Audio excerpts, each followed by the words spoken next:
Hello mga te, tara, side hustle ulit tayo. Baka nagtataka kayo bakit tulog pa ako. Kasi naman ito ang pinakamaaga kong event ever since. At pagising ito ang una kong ginagawa, ang magligpit ng hinigahan. At pag mahaba pa ang time, magbasa-basa naman ng mga motivational books. Pandagdag kaalaman at mamotivate tayo ngayong araw. Syempre charot lang yun. Hindi ko talaga to regular ginagawa. Paminsan-minsan lang kapag natatipuan ko lang. Basahin nyo to guys, ito isa sa mga favorite book ko, ang The Good Habits. Marami kang matututunan about life. At ito na nga, 4:38 na ng madaling araw. Gagora na tayo sa ating venue dahil 7 AM nga ang start ng event. So dapat 5 AM pa lang nandun na tayo para hindi tayo maguhol sa oras. Kasi nga full arc balloon ang gagawin natin ngayon. Sama ko pa lang ang aking bunsong kapatid para sure ball tayo na matatapos natin agad. Dahil may trabaho pa nga at mag-e-enroll pa siya.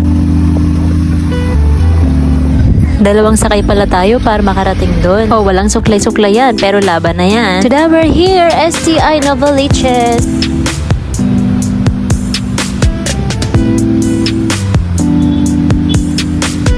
So tara, mag-setup na tayo. Ang gagawin natin ngayon ay full balloon art. Inspired by Storm Surge Warning Level. Kaya ang colors na binigay ng client ay green, yellow, orange, red, and black. At dahil leveling nga ito, iba-iba ang dami ng balloons ayon sa kulay. 2 sets para sa green, 3 sets para sa yellow, 4 sets para sa orange, and 5 sets para sa red. At ang top naman ay color black. Para sa inyong kaalaman mga te, iba't ibang klase ang balloons. Merong standard, metallic, chrome, pastel, at iba pa. Syempre, ibabagay niyo yung klase ng balloon kung ano yung event. For example, kapag pastel, pwede yun sa mga baby, like baby shower, first birthday, kasi light lang yung colors niya. Para sa adult naman, pwede kayo gumamit ng chrome para mas darker ang color. If gusto nyo ng medyo makintab, pwede kayo gumamit ng metallic. At standard naman para sa casual event, like business opening or exhibit tulad nito. Bukod sa iba't ibang klase ng lobo, maging wise din sa pagpili kung ito ay manipis or makapal. Kasi kung ito ay manipis, hindi ito tatagal. Mabilis tong puputok, lalo na't kung nasisinaga ng araw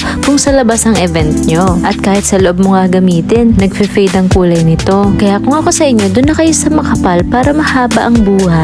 At ito na nga, nakikita nyo sa likod ang pagsapit ng umaga. Kaya yan na ang hudyat para bilisan na. Iba talaga to si Bossing, patingin-tingin lang. Pero wag ka, magaling na yan. Gusto palaging sumama para may baon siya. Or pambili ng bagong gamit niya. Ganon kasi ako mga te, hindi ako bigay-bigay lang. Ang gusto ko, pinaghihirapan din nila. At ito na nga, pinagdudugtong-dugtong na natin. Kinakabayo ko na kasi ang hirap talaga. Lalo na kung mas malaki sa'yo yung ginagawa mo. Kaya kailangan ko talaga lagi na may kasama, lalo na lalaki para sa pagbuhat-buhat, pagsabit-sabit kasi hindi ko kasi kaya ang taas. Ayan na, parami ang mga estudyante kaya kailangan bilisan na. Isa pa pala mga te, para sa magde-design ng event dyan or para sa future balloon decorator. If gagawa kayo ng balloon full arc, dapat meron kayong balloon standee para make sure na hindi ito tutumba. Maliban na lang kung ito ay nakasandal sa wall kasi pwede nyo naman tong idikit doon. Pero dahil sa sitwasyon namin ngayon na malayo siya sa wall, kaya kailangan namin ng standee. Sa mga magtatanong kung anong event ito ay exhibit competition ng school.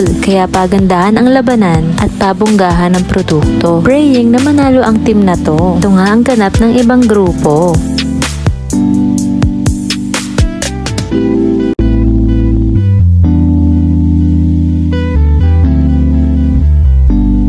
At ito na nga ang output ng ating balloon decoration.